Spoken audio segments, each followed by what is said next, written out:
All right, guys, real quick. We have two guys that were ill today. Ricky Seals-Jones, Darwin Thompson, both sick. And then Fish back, Rimmer's back, and Damian Wilson didn't practice again. We got everybody. We're ready to start when you are. Okay, I'll just start by saying we were outside today and it was great. It was beautiful outside, beautiful day in Kansas City. Glad to get out there. And with that, I'll just open it up. Let's go first to Adam Teicher. Go ahead, Adam. Hey, Steve. The Saints are not saying whether Drew Brees will be back this week, so there's some indecision maybe on this end there. I know you've been through that situation hundreds of times in your career, but I was wondering if it's any different this time, given that maybe the difference in styles between Drew Brees and Taysom Hill. Yeah, I mean, no question they're different. I mean, you're talking about a future Hall of Famer and then a guy that's playing really good football that gives us the added threat of running the ball. Look, we need to defend the scheme. They do really well with whoever they put back there. There's a lot of other weapons there besides the guy that gets the ball on the snap. So, listen, we've just tried to defend the scheme this week, and we'll try to make in-game adjustments. And we got a staff of coaches that I think do a great job at that. So that's how we'll approach it. Let's go next to Nate Taylor. Go ahead, Nate. Hey, Steve, I know we asked you a lot about Tyrann just because he's so talented. But in terms of the responsibility that you place upon him and his availability since you guys have been together, just what most impresses you about his availability with all the responsibilities on top of it? Yeah, great point. There's a lot of things that T5 does that go unnoticed. Little things like talking to teammates, helping teammates out. I mean, I know earlier in the season, he had young guys over at his home, trying to mentor them. He takes that real serious. And then, again, when the best player in a group is your hardest worker, that group tends to do really well. I'm talking about the DB group. I think he does that real well. He's he's a safety valve for me, no pun intended. I mean, we can do things because he's cerebral. It's important to him, and he can go out there and get it done. He's a real good, in my opinion, he's a real natural football player, great instincts, and that's huge in this game. Let's go next to Herbie Teope. Go ahead, Herbie. Hey, Coach. Good afternoon. You mentioned defending the scheme, and when you look over there, what Sean Payton has, what are some of the challenges defending against a guy like Michael Thomas, Alvin Kamara, and Jared Cook, and Emmanuel Sanders? The list goes on. The list goes on and on. I know. Well, listen, one of the things you got to do is you got to limit explosive plays, because when you give a team like that has all those weapons, easy scores or easy chunk yardage, it makes it really, really tough. You got to make them earn it. And yet, I say that, and yet they're really good at methodically working down the field, whether it's Drew or whether Tyson's in there. And that, I think, is a credit to the scheme and the way they do things, and been doing it like that for a long time. And yet they balance it up enough that you can't just feature one or try to defend one thing. They got a good enough run game, and we know about all the weapons throwing it. So it's a huge challenge for our guys. We talked about it right from the onset of this week. I think we've practiced real well. I think our guys are ready for it, and we'll see what happens on Sunday. Let's go next to Pete Sweeney. Go ahead, Pete. Hi, Coach. Understanding that you guys didn't have a real offseason, and that helps with rookies, just how far along is Willie Gay from knowing the defensive playbook and all the assignments and enough to be on the field for a little bit more of the snaps? I think his knowledge of the playbook is pretty good. We've kept things pretty much the same in the packages that he's in there. I just think it's getting out there and playing. I mean, I don't know what his total snaps are, but certainly not enough to get him to where, when you have training camp and you have that base of snaps, and it's just going to be a growth process. But listen, we love the way he plays. He's passionate about how he plays, and he's gone out there and made some plays for us. So little by little, we'll just keep feeding it to him. Got time for a couple more. We'll go Vahe and then Sarin. Go ahead, Vahe. Hey, Steve. Just also with Tyrann, he does have this sort of knack for being around the ball, and I think we look at that as instinct, but obviously it goes deeper than that. I just wonder if you could describe what it takes what kind of preparation it takes and how that reflects who he is. Listen, he's a passionate football player. I thought last week's interception was an example of what he's all about. We talk all the time to the guys about production is at the ball. And simply stated is you get to the ball, you got a chance of making those plays. I mean, if he's not the relentless playing fast kind of guy that he is, he doesn't make that interception because he's not back there. I mean, he was actually responsible for covering somebody else. His guy blocked, he freed up. And then instead of just kind of floating to the point where the ball was thrown, he was humping it and he got the interception. I think that's a reflective of what he's all about. And that makes a huge, huge difference. We get everybody doing that, we'll make a lot more plays like that. We'll go last to Tyrann Petro. Go ahead, Tyrann. Coach, I know you've seen a running quarterback already, right? Lamar Jackson, but Taysom Hill's kind of a different style, more of a fullback, battering ram type of running quarterback. How does that affect, how different is it? Is there anything you carry over from the Baltimore approach to what you do now, with the different styles of running quarterback? A little bit with Baltimore because they had some power runs in there, but it feels a lot. Now we didn't go against Cam Newton when we played the Patriots, but we prepared for him, and they had plays in there that were kind of power quarterback plays. And I think when a quarterback can throw as well as this kid can, and play that position as well as he does, and be a power runner, that's pretty impressive. I mean, that's a little bit Cam Newton-ish, and we know what Cam's all about when he gets rolling. So it's a great challenge for our guys. I mean, all those things you're all talking about, is Drew Brees going to play? Is he not going to play? The quarterback they have, all those weapons that you're talking about. It's a huge, huge week for us. Hopefully we can hold up to the challenge and do something good to help our organization and team win a game. We're ready for you whenever you are.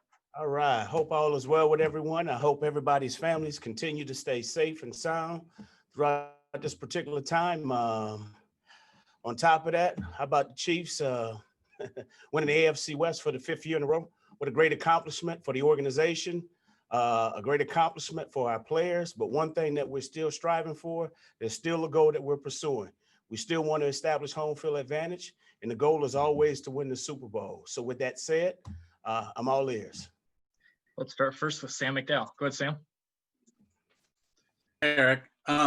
You guys went for a key 4th down last week, and I'm wondering, just generally speaking on 4th downs, if you could take me through the process of how you determined to go for it. Are you waiting on the signal from Andy, or do you guys have enough time to sort of dissect and converse about what you're going to do there? Well, there's normally a plan prior to, and we talked through that plan the night before, leading up throughout the whole entire week, thinking about different things. If this particular scenario comes up, what are we thinking here? And so, yes, there is a plan and there is some conversation. One thing sometimes those conversations could be a little heated. Sometimes they're very, very easy to have, but they're always exciting. And the thing that we loved about it was that, hey, our guys know exactly what we wanted from them. They knew exactly what to do, and they went out and executed, and it gave us an opportunity to go ahead and win the game. Let's go next to Herbie Teope. Go ahead, Herbie. Hey, Coach. You're entering this game week preparation with some issues on the offensive line, specifically on the bookends, and knowing that you've got to face Trey Hendrickson and even Cam Jordan. What have you seen in the tape with Durant's game last week that gives you confidence that if he is the next man up, he'll be able to accomplish the job? Well, here's the thing. He's a professional football player. We've signed him for a reason. So we've always had a deal around here. The next man is up. And so Coach Heck is going to get those guys ready to roll. He does a great job of preparing those guys. That's a tight-knit room. And regardless who's out there, we're going to have trust in him. We're going to believe that he can go out there and get it done. And when it's all said and done, it's his job and our duty to make sure that we're putting the right player in the right position to go out and execute his job. So one thing that we understand as well, when we're doing this job, trust is a sensitive issue. And we put those players out there in positions to execute their job, and we're trusting them. And so they have a great deal of trust in us as well. So we just want whoever's going to be out there. If it's Yasir is going to go out there and play his tail off for us. Let's go next to Steve Weish. Go ahead, Steve. Hey, Eric, we talked about sort of earlier this year how some defenses were not allowing some of the big plays by playing back, playing soft. But the Saints, they really mix it up. And they're going to challenge you guys at times on this. Does Kelsey, just having him as a chess piece, is that what's opening up some of the explosive plays that we've seen you guys kind of go on that weren't necessarily happening early in the season? You know what? I think it's a collaboration of a lot of things. I think guys are stepping up, on the perimeter. I mean, we've seen what Tyreek has done. Obviously, Kelsey becomes a different type of entity. Last week you saw a youthful Sammy Watkins. McCole has been making plays. So I think what we have a unique chemistry, and those guys are clicking right now. Now, is it perfect? No, it's not. We still have a long ways to go, and we're still looking for that perfect game that we need to play. But when it's all said and done with, our guys are doing a good job of finding a way to finish. And I think that's the most important thing. Now, one thing I will say about this defense, and I've said this each and every week, collectively, from the front end to the back end, this is probably one of the best defenses that we have faced all season long. And I mean, they're deep at every position. And so this is going to be a very, very unique challenge. We understand because of who we are and what we've accomplished, we're going to get their best shot.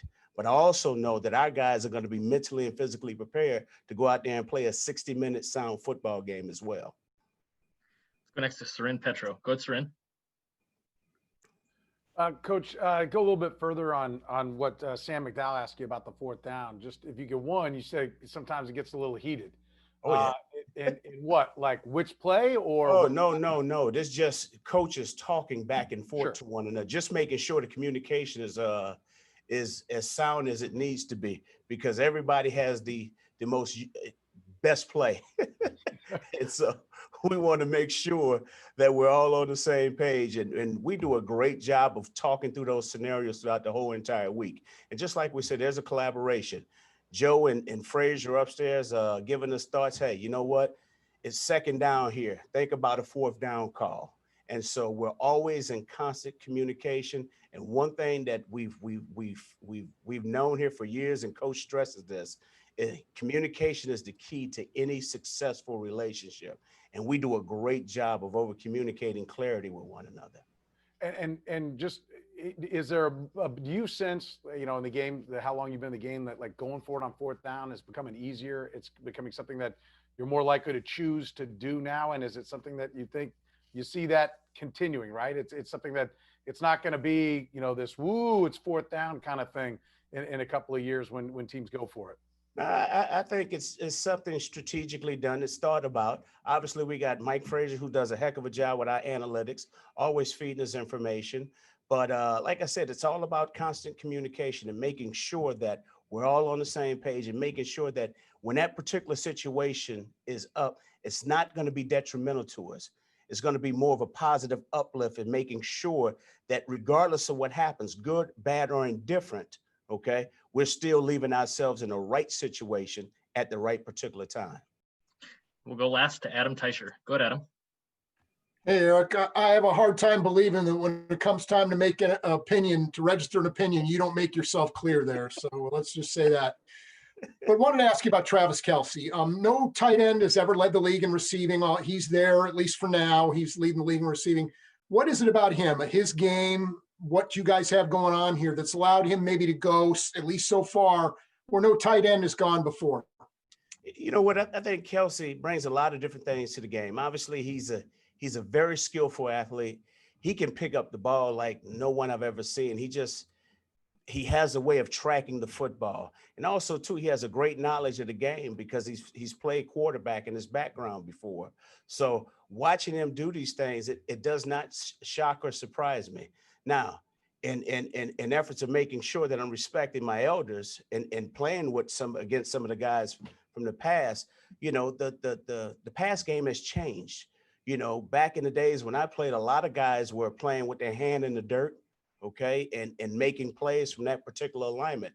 We have the flexibility to line Kelsey up all over the field and take advantage of some of the new passing rules. But I will say this, Kelsey works his tail off. He's very professional. And, I'm glad he's on our side, but it's been fun watching him grow and watching where he's going with this thing. And I'm just happy that we all have an opportunity to be a part of history. Coach EB, we appreciate your time today. Thanks for joining us. All right. You guys take care. All right. We'll get started, and we'll start first with Pete Sweeney. Go ahead, Pete. Hey, Coach, I know you guys have to make roster decisions all the time, but Marcus Kemp had to be waived and has 60 to 70% of the snaps for you guys. What do you lose in losing Kemp? A great special teams player. He was really playing at a high level, but it's just unfortunate. I mean, sometimes the numbers, they it happens that way. I mean, it's been a crazy year, 2020. So, it's just the way it is. I mean, sometimes that happens. I don't blame Miami. I mean, he's a good player. For going after him and getting him on the practice squad or whatever they're going to do with him. I think that was a good move by them. Obviously we'll always keep our eye on where Kemp is at all times. So, good luck to him going forward. Go next to Nate Taylor. Go ahead, Nate. Hey, Dave, I know you mentioned that Harrison watches himself and other kickers around the league. He's gotten back into really a nice rhythm. Just what do you think that he's found out about himself and going through this little bit of a struggle, a little bit of a valley as he starts to peak again? Yeah, that's a good question. I don't know exactly what's going on in his head, but I just know he's in a really, really good place right now. His practices have been excellent. He's been 100% in practices, and obviously his warm-ups in the game, I feel real confident that he can take it back as 58 yards for sure. He could probably hit 60 plus. So he's hitting the ball really well right now, and we want to keep him there. I don't want to, change up what he's doing right now. He's just really in a good place right now, and he's hitting the ball well. Let's go next to Sam Mellinger. Go ahead, Sam. Hey, Dave, this might sound a little bit off the wall, just say that right off the top, but I know a lot's been made of Andy's, sort of coaching tree, the guys that work for him going on other places. And I'm wondering, is from your point of view, working with him so closely, is part of the success guys have when they leave, it just seems like he empowers. We talk about like playing with your personality, right? Does he do the same with coaches? And There's no question. He gives us a chance. I mean, that's a great question. I'm glad to answer it too, because he gives us this opportunity to get out here in front of you guys. That's a big deal. I mean, you're out there and you're, get to talk to the media. Total trust in all the coordinators. I mean, and that's a huge advantage. Some teams don't get that. He puts us out there. He trusts us. He lets us do our job. He trusts us to do our job. He's not micromanager by any means.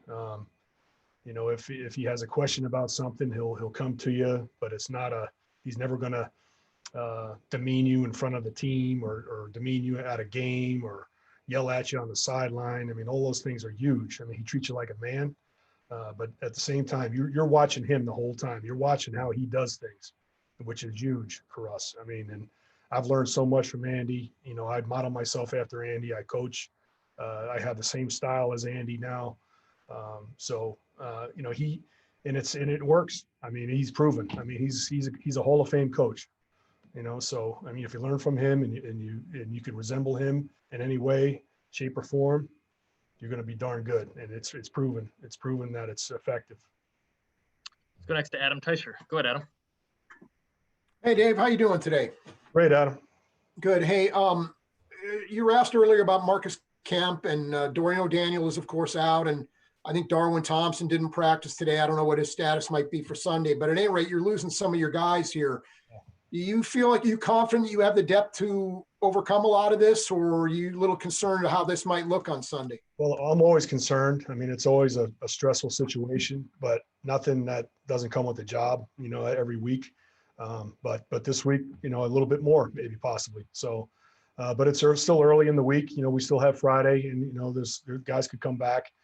So we're waiting to see what happens there. But really, with the new practice, with the new practice squad rules and the new COVID rules, it's a lot easier to bring guys up. You have that flexibility. There's a lot more flexibility in the roster, and it's really, really helped this year. And that's something that I hope, that they really look at going forward, when COVID's all done and over with, that it's something they might want to keep, the way they have the flexibility with the practice squad, the way it is now, because we're able to pull up a guy immediately if a guy is out. And that's a huge thing. And also get guys back, and instead of being put on IR for the whole season, you have the 3-week IR. So that's another plus. So all those things are helpful, but this week is no different than any other week. We're going to have to shuffle it up a little bit and have some different guys out there. I love your hat too, Adam. The UTEP. Let's go last two. We'll go Herbie and then Matt. Go ahead, Herbie. Hey, Coach, how you doing? I'm doing great. You've always said that McCole was close to breaking one, and finally he did break one. But after you popped the tape back on and you reviewed that play, what was more impressive to you? His return or the block that Chris Lammons put on that defender, the spring? That that was a great block by Chris Lamons, but also Amani Watts made a huge block too on number 42. He was their best cover guy. Really, there was a lot of blocks. I mean, Harris, 47, he made a great block, and then there was a lot of no blocks. Guys smart no blocks for guys that didn't touch guys in the back to make the play stand. I mean, that's a huge thing too. And then Kemp, he had the finish block on the kick on the punter, who he could have laid him out and he decided not to, which is a smart thing because that would have been called a blindside block. So he doesn't do that. And then McCole does what he does. He caught a short kick. He went after it. He was a great job going after that 38-yard kick short in the middle of the field, and he was able to hit it on the run. And we had a left return call. And once he hits the edge, it's hard to stop him, because he's got that great speed. And I was really happy for him because the guy's been really working hard, and it's good to have everybody get a reward like a touchdown. We'll go last to Matt Derrick. Go ahead, Matt. Hey, Coach, I'm also going to ask about McCole. Specifically, his numbers in punt return hadn't been that great coming into the game. But have you seen a difference with him the last few games, and especially maybe since he took the kick return load off of him? Have you seen him focus maybe a little bit more in the punt game? No, he's been doing the same. What's going on is the team's been kicking away from him. If you go back and look at our tape, you see a lot of out of bounds kicks, sideline kicks. You don't see anything going down the middle. That was a kick. You have to have a lot of things go right, to get a big return or a touchdown. And he mishit that ball. It was a 38-yarder right down the middle. So, you give McCole that type of kick, he's going to make you pay. But really, the team's been kicking away from him. They've been doing that. They respect him. So it makes it tough. The ball's on the ground sometimes, and yeah, I mean, it seems like he wasn't into it, but he really was into it. He wants to return. He wants to be successful, and it was good to see him be successful, especially at this point in his year right now. At the going down the stretch right here, we want to be hitting our stride on special teams, and I was really happy with the way the guys performed overall as a group, because that was a good group. They were a good special team. They were ranked number 1 coming in. And our guys rose to the challenge, and I was really proud of them. All right, Tyrann, you ready? Yeah. All right, we'll start first with Miss Karen Kornacki. Go ahead, Karen. Hi, Tyrann. Happy holidays. Same to you. Just want to ask you, first of all, if you just kind of analyze the Saints and what you see as the biggest challenge. And then the second thing is the coach was just singing your praises, especially about that interception last weekend. Talk a little bit about just your mentality on the field and how you always seem to be at the right place at the right time. Is that all because of film study? Those two things. Yeah, well, to answer the first part, I think the Saints are a well-coached football team. They got talent really all over the place. Between Michael Thomas and, Kamara, Jared Cook can still get it done, Traquan Smith, and then Taysom Hill. I think he just brings that extra factor, to the offense. And he's a tough, hard-nosed quarterback. I don't think I can really compare anybody to him. I think he's like in a bracket of his own. I think he embraces contact. So we'll have to do a great job on all 3 levels, if we really want to play a decent football game on defense. As far as me, look, I just love to be out there. So, plays break down. I just try my best to get involved, one way or another. And I think, that interception last week, obviously I'm man-to-man on the tight end, and he blocks, and my natural instinct is to go help one of my buddies. And so the football just kind of popped in the air, and, we always want to catch those. Let's go next to Adam Teicher. Go ahead, Adam. Hey, Tyrann, 4 interceptions in the last 3 games for you. Is it just a matter of you're taking advantage of your opportunities, or is there something more there that maybe you're kind of putting yourself in those situations a little more? And Brad, I'll have a quick follow-up as well. Well, I think, opportunities present themselves, and I just try to capitalize on it. I think, part of it is, effort and, trying to get to the football. And then I think, the extra part is, some of my teammates, playing good defense and popping those balls in the air. And, I think my antennas are always up. And so for me, it's all about, reacting, to what's going on around me. All right. And you ever had a pick against Drew Brees, and you always remember him when you get one against a Hall of Famer like you did a couple weeks ago against Brady? Oh, we actually take you way, way, way back. My rookie year, my first interception was off Drew Brees. Actually, it was in the Superdome. So but we lost the game. So I don't really remember it too fondly, but yeah, my first interception was off Drew Brees. Let's go next to Herbie Teope. Go ahead, Herbie. Hey, Tyrann. Demario Davis was saying yesterday that he's watched you, and he feels like he said something along the lines of high energy players watch other high energy players. What does that mean to you when you hear that? And do you watch other high energy players? Well, that's a great compliment. Yeah, I do. I watch a ton of guys. Obviously the linebacker position, I kind of play there here and there. But for the most part, I usually focus on safeties. Demario Davis is such a great player, even beyond the football field. I think one of the things I really respect about him is his impact in the community and all the things he's done. And, even him kind of embracing, those New Orleans kids and trying to help the New Orleans people. And for a guy that's from New Orleans, so much respect for people like that aren't from New Orleans, but yet they're trying their best to kind of, help those kids down there. But he's a great player, great talent. And most definitely a high energy guy. Let's go next to Vaughn. Hey, Tyrann, just to ask you a little more about that New Orleans game, your rookie year. Do you remember the emotions of playing there? And that was the last time you've been there. What do you anticipate feeling when you get there Sunday? Will it really feel like just another game to you? Yeah, probably. Yeah, I'm in year 8 now. It'll just be another game for me. I think, going back to my rookie year, I was starting, but I wasn't the starting safety. But our starting safety got hurt, so I had to kind of play every down. So my emotions were high, being a young guy. Like I said, we lost that football game. So in my mind, I didn't make enough plays. And so this time around, hopefully I can, make enough plays to kind of help my team win. And just also related to some other things you've been speaking about, I know last year you were talking about how you kept dropping interceptions, which your standard was pretty high. But it seems you've caught them, and you were joking the other day about you're just looking them in more. But what does it take for you to be around the ball, really? I mean, it's not just instinct. You have to be studying. You have to be anticipating.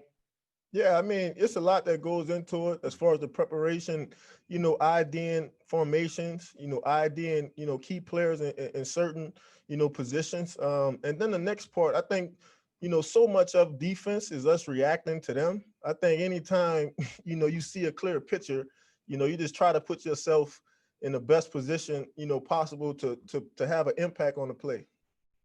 We'll go last two, Pete Sweeney and then Steve. Go ahead, Pete.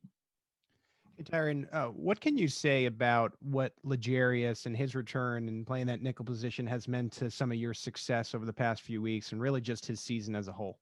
Yeah, well, I think for one, it's kind of helped, me free up a little bit. I'm able to play with more eyes, more instincts, whereas before early in the season, I was kind of more so like the third cornerback on the team where, a lot of the situations I was in was man-to-man coverage. And so I think, obviously L'Jarius has, a great skill set, especially for the nickel position, him being long, fast, him being able to tackle. I think all those things serve us well.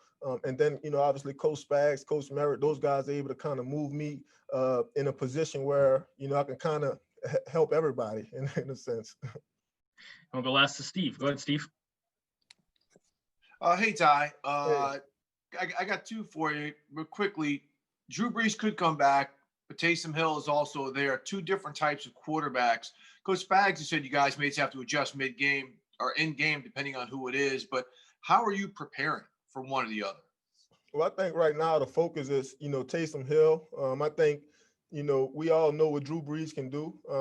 We all know the kind of quarterback he is, a rhythm passer, a guy that wants to get the ball, in his playmaker's hands. Whereas I think Taysom, he adds that other factor into it. And obviously he can tuck the ball and run it. I think anytime you're preparing for a Hall of Fame quarterback, it's always difficult.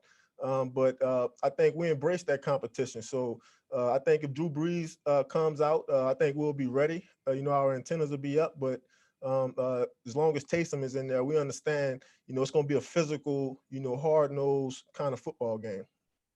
And lastly, on Taysom, he's showing he puts it on the ground. He puts the ball on the ground. I mean, how much are you guys targeting some of the things he does, whether from up front, like his throwing points when he tries to scramble, from when he runs it, and that thing pops out on contact? Yeah, Coach Spags, we kind of made that a point of emphasis today. I don't know if I'm saying this correctly, but I think the Saints are pretty high, as far as, lost fumbles this season. So, we understand that everybody got to, get a hat to the football. And I think a big part of creating turnovers is not just interceptions. We got to be able to punch the ball out. And so I think that's definitely one of our mindsets going into this weekend.